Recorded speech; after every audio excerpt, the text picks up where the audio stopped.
Odyssey 3 кубтарда кандай моторлор орнотулган? Odyssey 3 кубта G30A деген мотор орнотулган.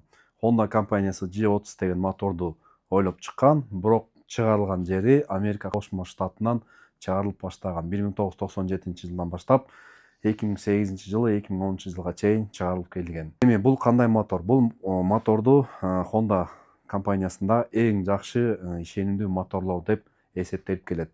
Бул моторлорду ооба убагында да тейлеп туруш керек, майлар агып баштайт. Ремень грм үзүлсө, клапан ийип коет деп дагы имиш бар. Сунушталган май 5/30. Ремень грм ар бир 100 000 километр сайын алмаштырып туруш керек. Ар бир 40 000, 50 000 километрде клапанды регулировка кылып туруш керек. Бирок абдан жакшы мотор. Бул мотор Honda Avancer, Honda Odyssey, Honda Elysion, Honda Inspire'ларга коюлуп келген. Кээ бир модельдерде бул моторлордо VCM система орнотулган. VCM система деген бул 3 цилиндрди өчүрүп коет, спящий мотор деп коет. Honda Inspire'ларда бул бар.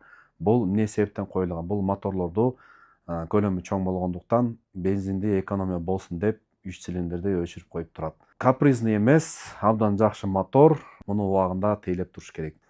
Комментарий жазып коюңуздар жана лайктан басып подписка кылганды унутпаңыздар.